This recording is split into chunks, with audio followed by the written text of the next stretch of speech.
Hi, welcome to the Parenting Podcast this week, coming to you from Dubuque, Iowa. We're Pastors Lauren and Joy, and we're glad to be talking to you today. We love your families, and so we just want to help you with the Word of God and help you be the parents that you dream to be. So today we want to talk about a subject that is on a real practical level. Yes.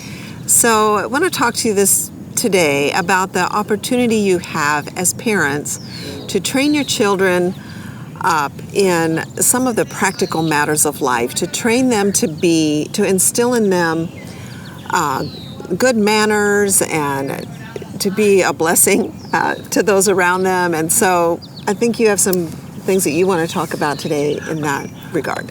I do, and part of it is really bottom line for me is the fact that my goal for the parents is that they would succeed, that their kids would succeed, even out in the marketplace. You know, if Absolutely. Going to a Chamber of Commerce dinner, for instance, or some social gathering. It's our behavior in public places. Yeah.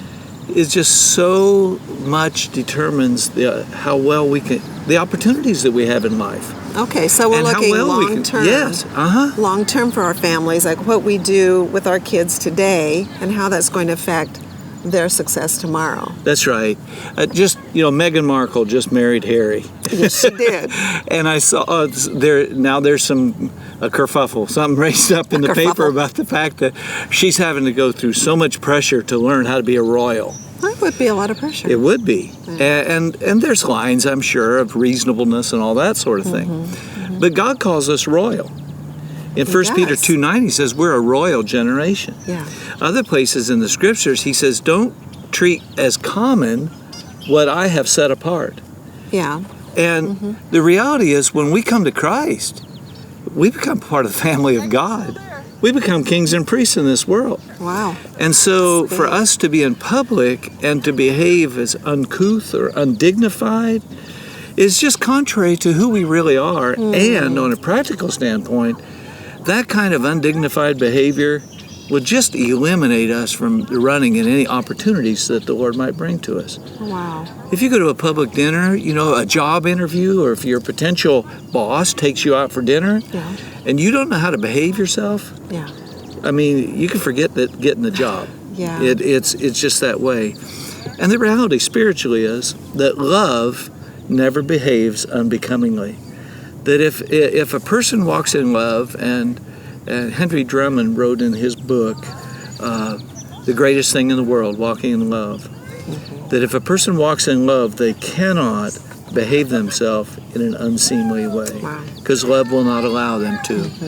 And so really, we need to have some refinement about ourselves, some good taste, some good sense, some good manners, So are we talking about then training our children in such a way that when they grow up, they have those good manners? Yes. Yeah. Like the good manners don't just drop on people Right. the wave of a magic wand. Yeah. We're trained up Yes.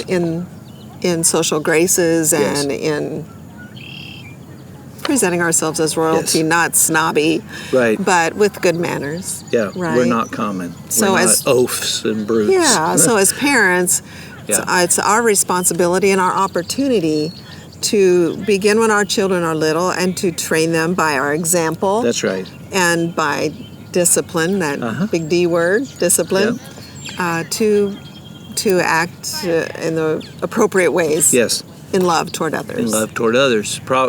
Philippians 2 teaches us to have the mind of Christ. Yeah.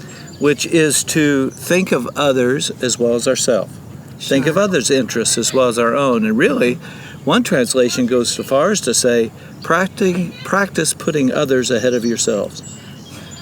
That's a stretch. I mean, it's a growth, and it's a practice. So things like at a potluck dinner, or a church dinner, or some social gathering like that. Family reunions. Family reunions. We have so many of those picnics and stuff here in the summertime, and really at Christmas time too. When you go through the line, teach your children when you go through the line, don't load your plate up like you haven't eaten in a year. And think about the other people that are coming behind. Please leave some of those deviled eggs for somebody else, will you please? But seriously, that gluttonous behavior, that selfish behavior, in 1 Corinthians 11, it's condemned, because you're not considering the body.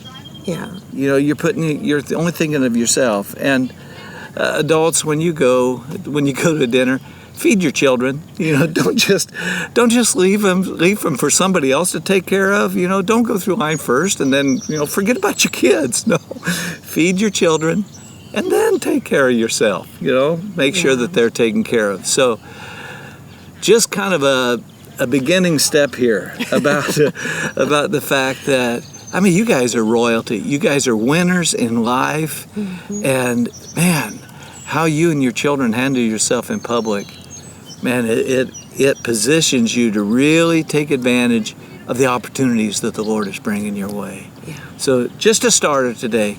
Let's be royal. Yeah. Thanks for listening today. Have a blessed week as you disciple your children.